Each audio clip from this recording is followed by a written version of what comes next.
Magandang gabi, Pilipinas. Good evening, Philippines.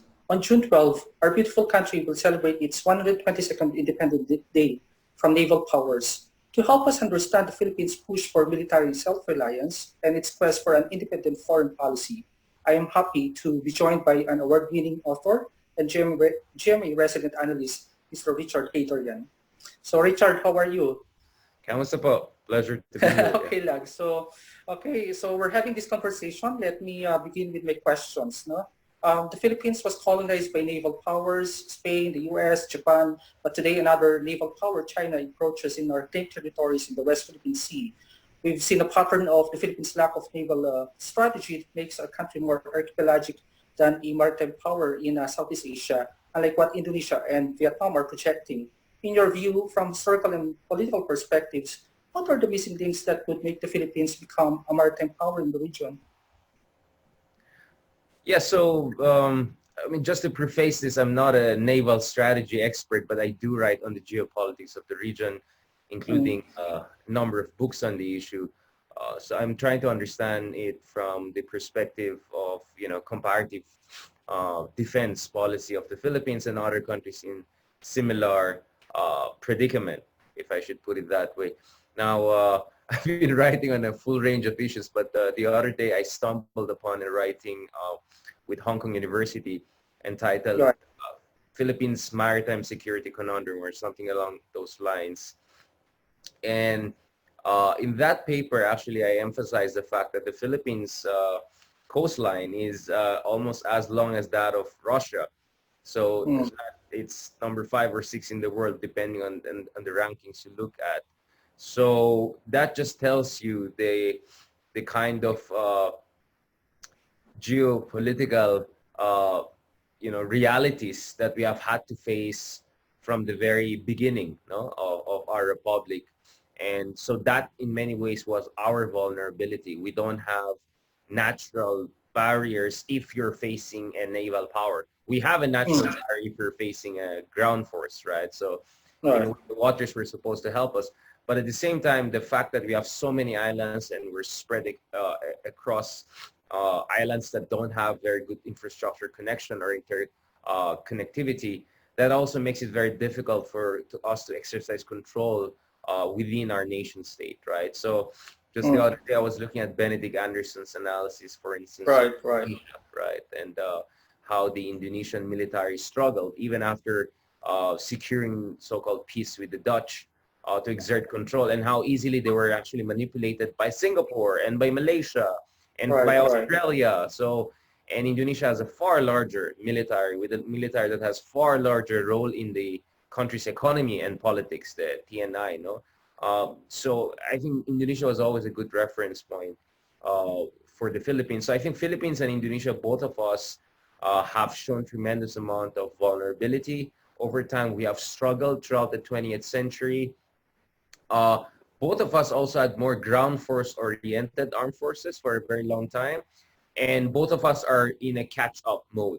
In the case of the Philippines, the difference though are many. I mean, first of all, there is the American alliance element, and that could be a plus, but like oil for oil-rich countries, it could be also a curse, right? It creates a culture of strategic dependency, right? And people will say that it's the strategic dependency that has been a net negative for us, as opposed to the benefits that we got from the Americans throughout that period in terms of acquisitions, technology transfer, among other things. Although we may have got some good training when it comes to humanitarian assistance and disaster relief operations, and more importantly, counterterrorism. So the jury is still out, but some would say that the strategic dependency that we develop is something unique to us that Indonesia doesn't have, and absolutely Vietnam doesn't have. And Vietnam, of course, is different because they have both a land border with China, with other Indo-Chinese countries, and they have also a maritime border, but their maritime border is nowhere as long as that of Indonesia or the Philippines. So I think Indonesia is a better reference point. But the second important factor here is Indonesia, technically speaking, doesn't have a claim in the South China Sea. It's only now that they're getting more and more involved because of China's pushing the envelope. the tip of the South China Sea is now like a dagger pointing into the heart of the Natuna waters. So now Indonesia is a little bit beginning to reorient its strategic posture. In the case of the Philippines, the threat from China was clear and present right after the exit of the Americans and also the end of the Cold War. So by 1994, we already had the idea that the Chinese were pushing into the Mischief Reef, and by 1995, it kind of became apparent to us because we didn't even have enough ISR or domain awareness to know that the Chinese were already Right, moving right. in 1994. So the question is, we got that rude awakening by 1994. What on earth were we doing for the next 20, 25 years, right? And I think this Right, is where right. things get really frustrating because in fairness to the Ramos administration, they tried to do some catch up, pushing for AFP modernization, at the same time pushing for multilateral diplomacy in the ASEAN, especially in the code of conduct issue. And I think Ramos really paved the way for the DOC in 2002 under the Arroyo administration. And then, of course, there was also the element of bilateral karaoke diplomacy with Yeah, Germany. yeah, yeah. And at the same time, the realistic recognition that we cannot etch it out on our own. We have to ask the Americans back, but in a modified version. So I think the Ramos administration kind of gave us the playbook for the post-Cold War geopolitical struggle we're going to face. No? Right, right. So throughout the Cold War period and the first half of the 20th century, we were essentially a colony or a de facto satellite state, right? And But can we blame colonization for our with our reliance with major powers, especially with the naval powers? I mean, Spain, the U.S. and sure. Japan, these are naval powers. They could have at least shared their expertise with us. Yeah, I mean, what my understanding is, studying, for instance, comparative development. Um, One factor that was very important in making sure that you get the most out of your colonizer is that you had kind of wily and very determined elite, right? So, for instance, in the case of Japan, there was the one very emotional episode whereby um, initially the plan of MacArthur was to impose indemnities that would have kept Japan, in dire situation for decades to come. They wanted to really punish Japan just the way they punished Germany initially, right? And then Right, Germany right. got the Marshall Plan, but Japan did not get the Marshall Plan, right? And the idea was that you have to keep the Japanese bogged down. But there was one episode whereby one official from, I think, the Japanese, this will be later on the MITI, the Ministry for Industry and Trade. I think he went to the room, MacArthur there. I watched a movie version of that, and he essentially pointed the gun at MacArthur and said, "You have to give us loan so that we recover." And then like Right. there was no way he could kill MacArthur. So what he did was he pointed the gun at his own head. He sang the Japanese national anthem and then shot Oh, himself in the head. And I think the message to MacArthur is clear. These guys are not joking around. You rather have right. them on your side. So I always wonder, did we have anything like that when our elites were interacting with their colonial masters? Or Yeah, was I it more agree. like, what can my family, my province, myself get out of our colonial deal? So I think that's a very big difference. A lot of other countries, the Japanese, the Koreans, Taiwanese, also dealt with Japan, among others. When they dealt with colonizers, they already had a robust, patriotic, nationalistic elite, Right, right? right. Who lost maybe in the war or in the economic warfare, but never lost a sense of one day they're going to regain the independence. I think Right, the right. curse of the Philippines was we never developed that kind of core patriotic elite. So whenever the colonizers came, the elite were essentially competing among each other for the benefit of them, right? So Benedict Anderson, for instance, makes a very interesting analysis that during the Spanish period, there was a very difficult relationship between the Spanish elite and the colonial Chinese mestizo. And then at some point, the clincher or the inflection point was when uh, Britain temporarily conquered Manila, I think for around 2 years or so. And during that time, the pure Chinese-blooded people in the Philippines, they sided with Britain. And what happened is when the Spanish came back, they inflicted revenge. So Right. that paved the way for the Chinese Filipino, Chinese Spanish elite to rise. no? And it was that elite that made the deal essentially with the Americans. So you could trace the Rojases, among others, to this second wave of elite, no? So this is the Right, benefit. right. So it's a Okay. very Yeah. different setup from what we see in other countries. That's why I'm not surprised that eto na nga, we had We see 300 the years same under, pattern, right? yeah, 300 years under the Spanish, a couple of years under the Japanese, but I think it was too short for us to really get out of the Japanese what we wanted because, you know, Taiwan and South Korea were conquered by Japan for a significant period. And I know Koreans hate the Japanese, but Taiwanese don't hate the Japanese. But what's common Right. between the two of them is that they got a lot of institutional legacies from Japan, Yes, including, you yes. know, I mean, you could see the Japanese influence, even if the Koreans deny it. And in Taiwan, it's Yeah, yeah, of course. very apparent, right? Right, right. And that industrial base they built, the ideas and the legacies from Japan. Now, when it comes to Philippines, I didn't see that. Now, President Marcos, in fairness to him, I think there were some, I'm not saying this because we're Ilocanos, but Yeah, yeah, of course. President Marcos tried to do something, and he was long enough in power, for heaven's sake, 21 Yeah. years, to get something together. And I think President Marcos, when it comes to his foreign policy, particularly in South China, I think he had some foresight.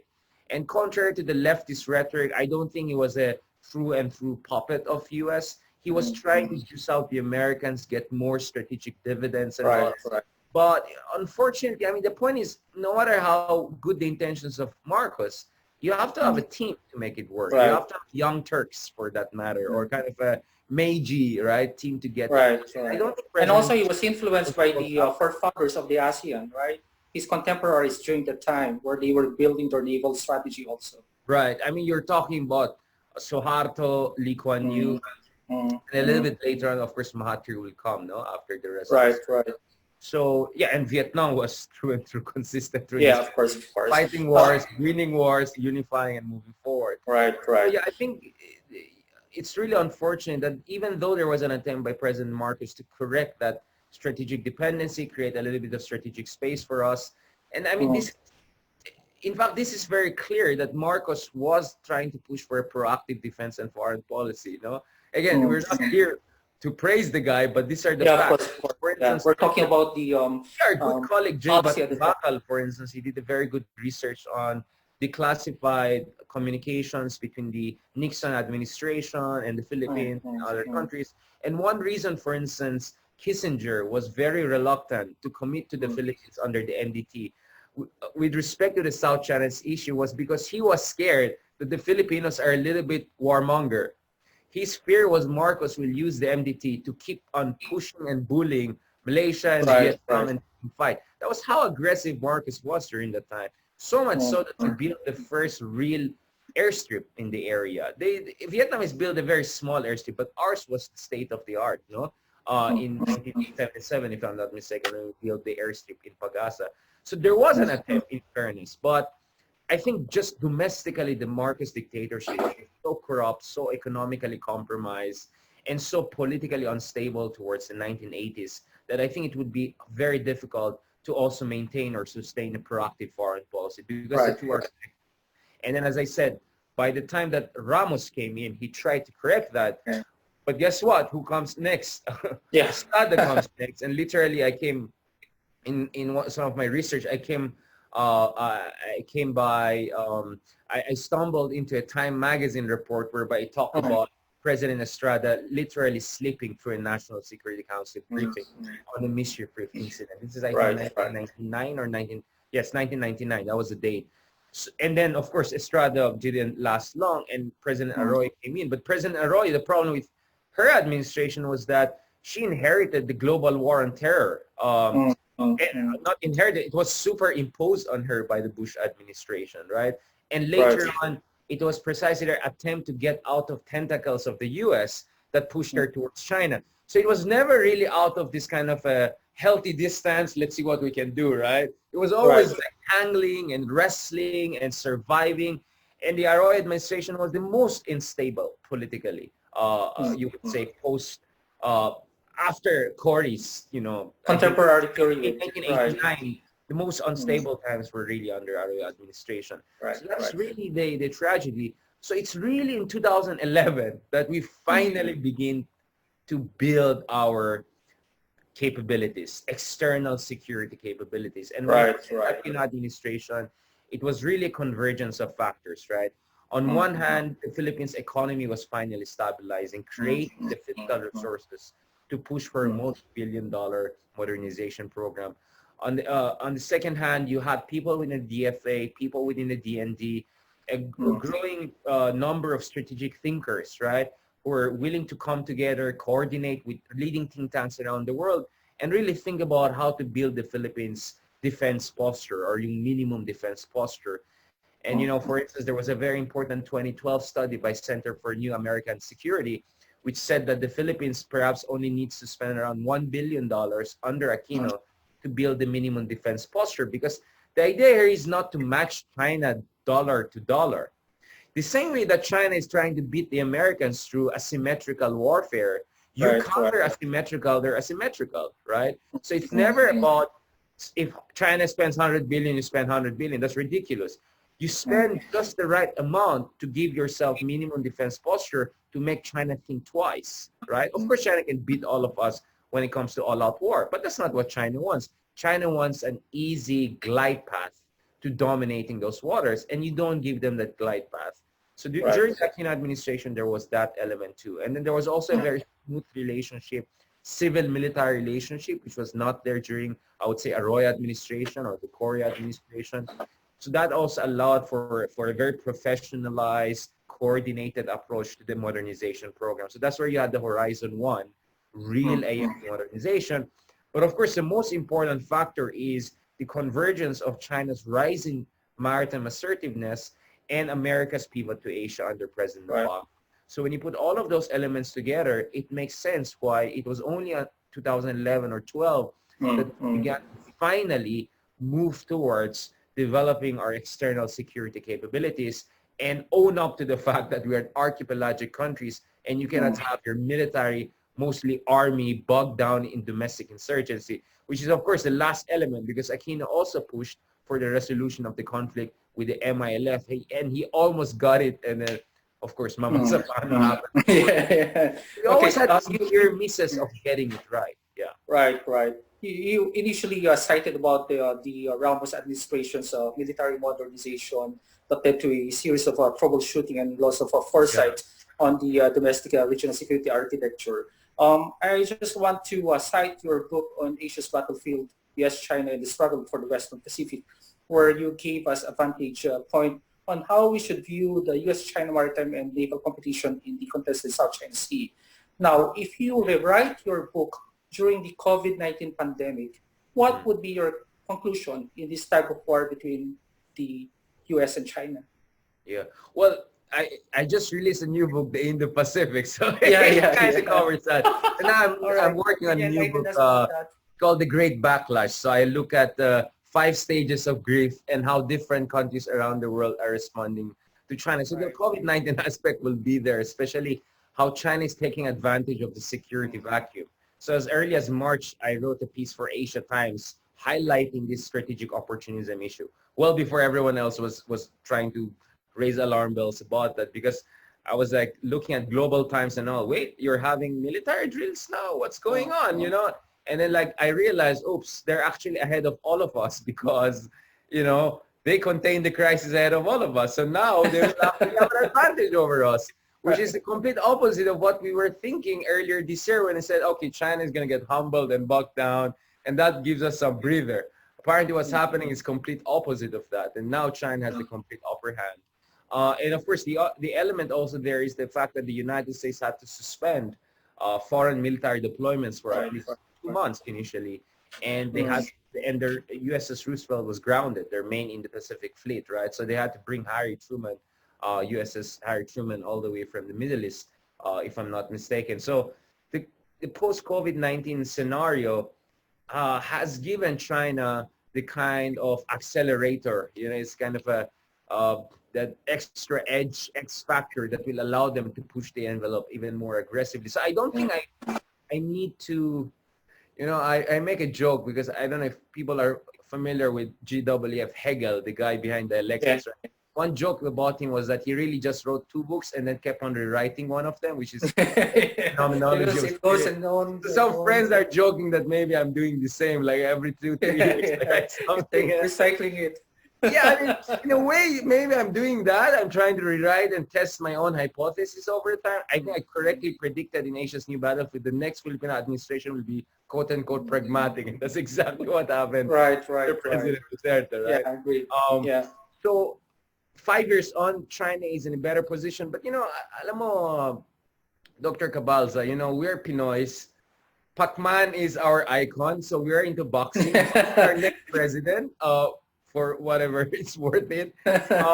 So I think if I'm going to use boxing as a kind of a metaphor for Yeah. what's happening in South China Sea, I'm actually not fatalistic. I think fatalism is exactly what China wants, for us to think, Mm, ng laban, knockout mm, us, right, right. let's just negotiate in terms of surrender.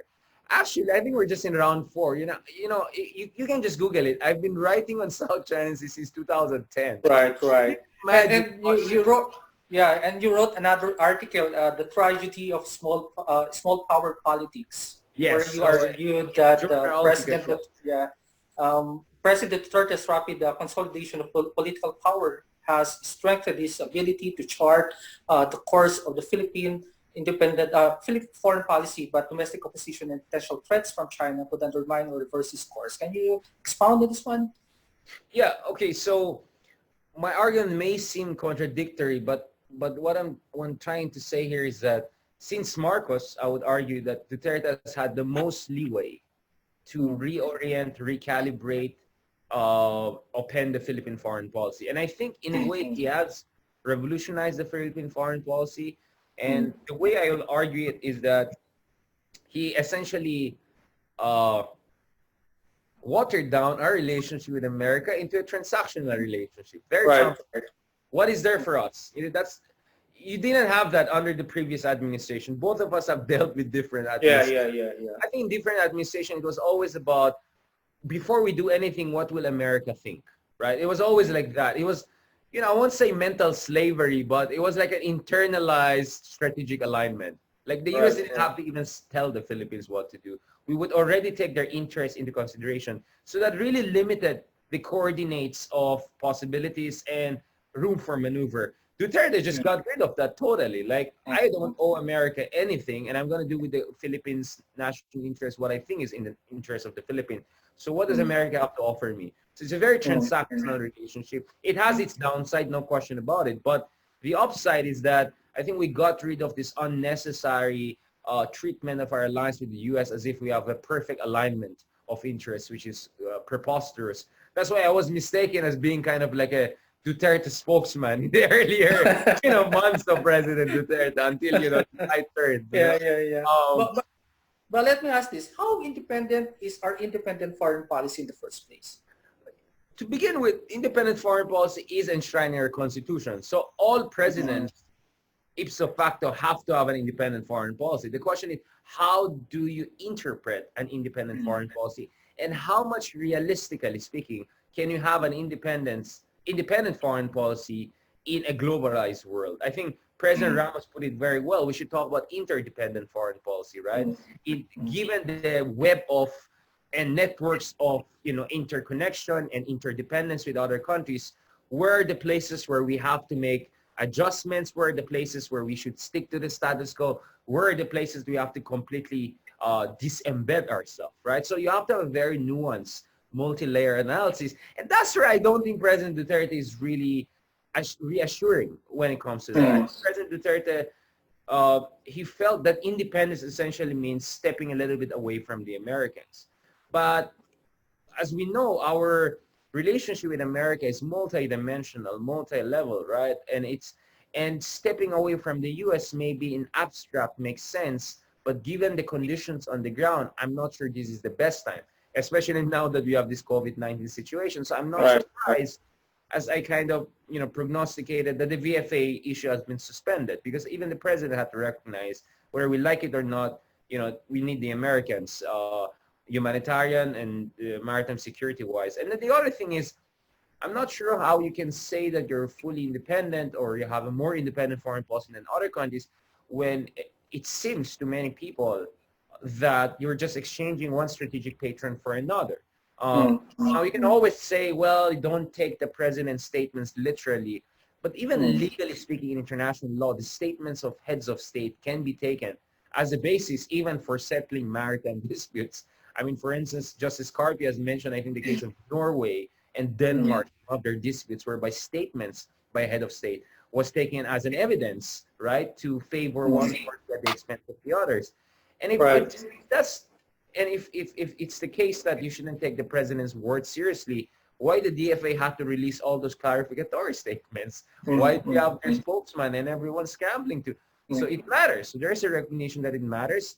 There's a recognition that the president has been a little bit sloppy sometimes. Right. And the thing is, I'm also evidence-based. It's beautiful to talk about strategy, playing one side against the other and all of that, but show to me how is President Duterte's foreign policy benefiting the Philippines? Because if you look at the situation on the ground in the South China Sea, guess what? Aquino embarrassed the Chinese, took them to international court. Was there a war? There was no war. Did they sink our fishermen the way they sunk our fishermen last year? No. So, first of all, it's preposterous to claim that if you stand up to China, there'll be war. That's the most self-defeating argument I've ever heard, if not totally. The second argument, go ahead, please. Yeah, and the second level of this argument is that President Duterte has been nice to China on so many levels, including, not confronting China on the arbitration award. When we were the ASEAN chairman, not raising the issue that much in his chairman's statement and the agenda of the ASEAN and the East Asia Summit. He had the power to do that. We have a lot of power as ASEAN chairman. It's not true everything is unanimous. You set the agenda, you are chairman. We set the agenda. In fact, we focus on drug issues and terrorism. That's what President Duterte wanted. So that became the case in 2017.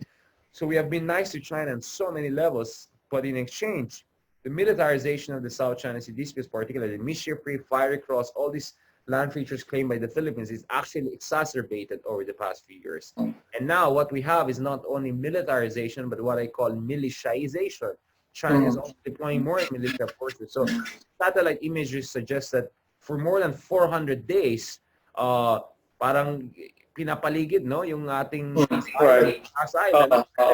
So they are constricting and harassing and intimidating our supply lines and our ability to take care of islands, to survey the islands, and basing asan, narinig natin from West Command, in February, they even had a laser gun pointed at one of our frigates, no? So, show me the evidence that President Duterte's independent foreign policy is working, because the evidence for me is actually not helpful for his side and for the Philippines. Right. Well, what are your thoughts when sabi ng Vietnam, pinaasa nyo kami, and then all of a sudden you left us behind? This trouble with the South China Sea. We're like the last man standing fighting for China. Right. My argument is actually the complete opposite. My argument is that where was Vietnam when we filed the arbitration award, right? Where was Vietnam? Because I'm actually personally very disappointed. Vietnamese are nice people. I was there in March. I gave a talk in Diplomatic Academy and all. And I'm brutally honest with our friends in Vietnam. We can talk about solidarity and everything, but when we filed the arbitration award, you led us on to think that you would also file a parallel case. How many times they invited Jay Batumbaka, I was invited, all of us, Justice Carpio was invited to give talk, to explain our arbitration award, why it's necessary. And I'll be honest, I think all of us went there with an impression and went back with the impression that the Vietnamese were cooking up something. And they keep on doing it. But guess what? We were used as a guinea pig by everyone in the region. And now, suddenly, all of them, Indonesia, Vietnam, and even Malaysia, indirectly are invoking our arbitration award to question China's claim. We help the region. Our unilateral decision to take China to international court is helping the ASEAN on the multilateral level. Now, as much as I don't support everything President Duterte does, I also understand why President Duterte did not want to stand up to China. Maybe he's saying, hey, maybe Vietnam, it's your time to take the punches. We took the punches all those years. Unfortunately, President Duterte doesn't put it that way. I don't even know if of course, Aquino's efforts. But for us who are from the outside, not involved with either of the two administrations, that's how I see it. Aquino we took a lot of punches for the region, and now under Duterte, essentially buck passing. Bahala kayo dyan, right? What will work is when we all coordinate it together, right? So it's one thing for us to say, oh, bahala kayo dyan, let us take some rest. But eventually, we have to come together and put pressure on China. And this is where my fundamental argument comes in. China's foreign policy is not set in stone. All countries have a core interest, and that's defending their national territory, right? Right, right. But anything beyond that, it's really dialectically determined. What does it mean? How China deals with the region depends on how the region responds to how China deals with the region, right? It's a dialectical relationship, right? Subject-object interaction. That mutual constitutivity is what we have to understand. Whenever I hear Western scholars or some China expert says, this is what China wants, blah, blah, blah, they don't know what they're talking about. Because if you follow China diachronically, their interests dialectically also evolve. You know me. I know many regions quite intimately, and the other region I'm very familiar with is the Eurasian region, particularly Russian foreign policy. One reason why Russia expanded to 11 time zone is because they wanted to defend themselves from Western attack and Eastern flank attack by Mongolians. The next thing they know, they were in Alaska and were pushing down to San Francisco. Not because the Russians wanted to conquer the world initially, because in their attempt to defend themselves, they had to create cushion. And that cushion buffer needed its own buffer as that buffer became part of the core interest. So it's a dialectical process. If you push them back, then that will make them reassess also what is really their core interest. And I had French scholars who really researched the Chinese diplomatic documents. Apparently, based on their research, there's nothing there that says South China Sea is a core interest. That is a statement that came out of the West saying that China does that. I'm yet to discover that on my own, but it's a claim that makes sense. And by the way, since the Philippine arbitration came out in 2016, guess what? China is not using 9-line anymore because of course. We embarrassed them, and now we gain leverage. So the one thing that President Duterte and his supporters sometimes perhaps don't appreciate or don't show their appreciation of is that this arbitration award was never the end-all solution. Of course not. We're not idiots. But it gave us a leverage that would not have been there at all. Because in absence of that, and given America's so commitment to us, especially under Obama, then what? You have nothing. So Duterte should thank the Aquino administration for that. And the last thing I would say is this. Trump, I disagree with 99% of what he says and does and everything like that. But on the China he's getting it right in ways that Obama and Clinton never got it right. And Bush was just so distracted with the Middle East, he was not even in position to get it right. So I think President Trump has been a boon for the region in terms of pushing it back against China the way we needed to long time ago. But what are your thoughts when they say that the Philippines U.S. alliance will remain deeply troubled for as long as President Duterte and President Trump will be in their offices? I'm not sure I agree with that. I think it was more problematic when Obama was there, right? Despite their pivot to Asia? Yeah, the thing is, at least on the level of president to president, executive to executive, there's some basic rapport between Duterte and Trump. They kind of respect each other like big bosses, right? And that gives you some room for conversation. Because President Duterte clearly doesn't like the American Congress because he feels that they're dominated by, liberals and all of that. I'm sure he has issues with CIA and the deep state, so-called. But with Trump, whenever he has an issue, he tries to call Trump and resolve it. So Trump provided a channel of communication that was not there under President Obama. Not to mention, Trump doesn't even care about human rights, as far as I'm concerned. He even praised Duterte's war on drugs, right? So that, if you're just going to be real politic here, in a way, that's a plus, right?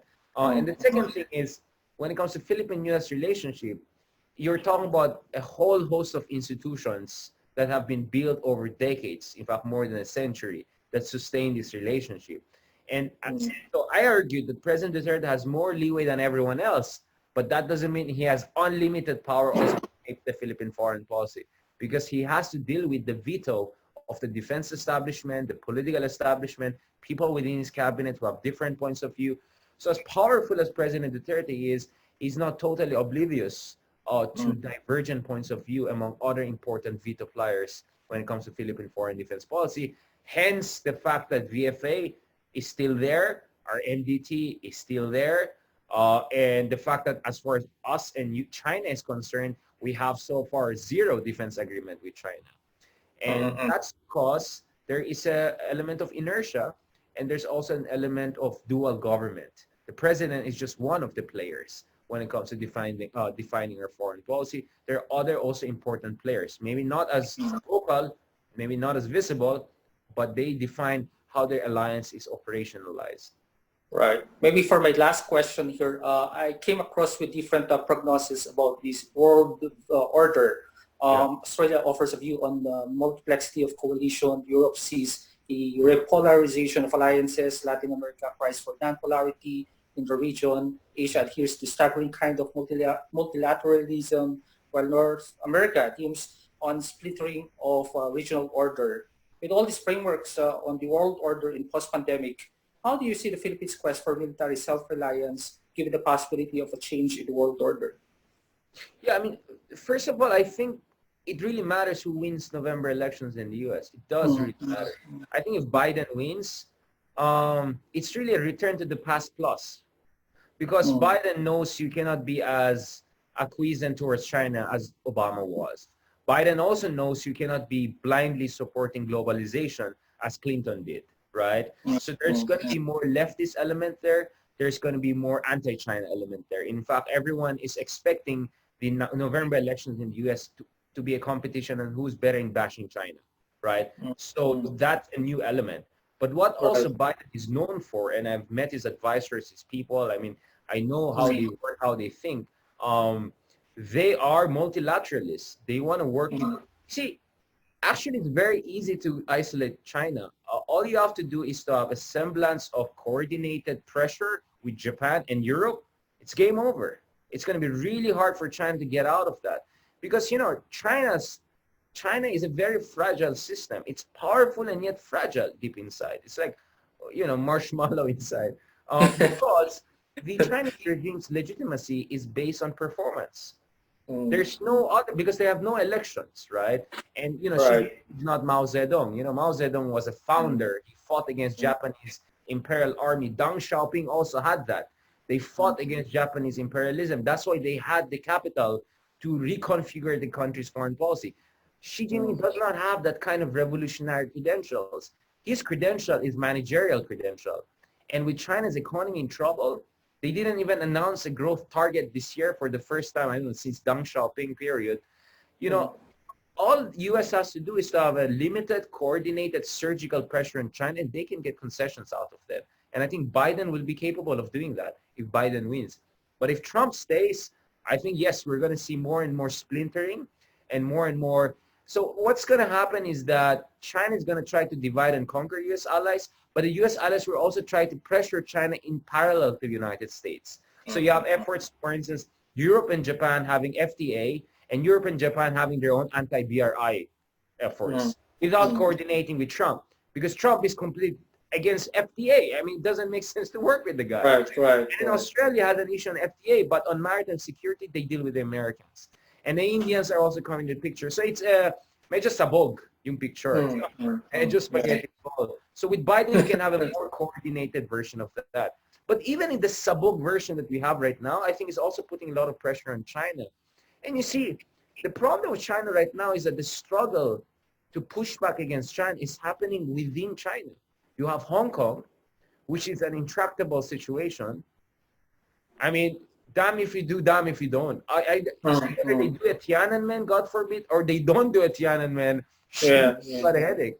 And then you have Taiwan, which is aggressively turning against China, right? So, so if those frontline states or city-states are pushing back against China, I think that sends a clear signal to the rest of the world. And let's not forget, I think one thing that COVID-19 showed to the world is how if China messes up, you know, we're all going to pay a price for that, and how China's authoritarianism is literally fatal to the world, right? But can we achieve a military self-reliance? The Philippines, can the Philippines achieve a reliance in terms of its military efforts? I think we're already moving towards that direction. Our problem, though, is, you see, Secretary Lorenzana has been trying to look for alternative suppliers, especially Russia. I think Russia, I don't see a problem with them. I mean, I see a lot of problem with Russia, but Yeah. cost, I don't see much problem with them because we don't have direct claims with them. And Russia is a relative no player in this part of the world. So they're desperate to gain markets, and their economy is not really in good shape at all. So I think we can get something out of Russia. The problem is the U.S. will impose sanction on us. General Mattis, former defense secretary of U.S., was trying to get some sort of waiver for us. I think we should negotiate that. Turkey is an interesting case because they got an S-400 from the Russians in complete defiance of the NATO, and they're kind of getting away with it. So S-400 is the most advanced missile defense system that Russia has. And Turkey is actually a NATO member. They're the second largest military. And Turkey is clearly diversifying its sources of military technology, right? And having even joint air exercises with China. I think Turkey is a very interesting case that we can learn a lot from, but we have to learn also how to play our cards. How I wish President Duterte was a little bit as nimble as Erdogan. I don't think Erdogan is the smartest guy in the town, but he sometimes plays pretty well and nimbly. And I think that's where President Duterte can learn. I think those two guys should meet each other because I think they'll really understand each other. You know, the other year in Istanbul, I had this Turkish guy coming to me and said, "We love your president." You know, he says things in the U.S. we cannot say. You know, like, so I think there's this kind of populist right-wing thing that will bring them together. But strategically, I think Duterte is behind the curve. I don't think he's anywhere as sophisticated as other right-wing populists, whether Orban, whether Modi, whether Erdogan. I don't think he's anywhere close to that. So he has a lot of room for improvement. Yeah. Okay, ladies and gentlemen, that is Mr. Richard Heydarian. Muchas gracias, amigo. Thank you for your time with us. De nada.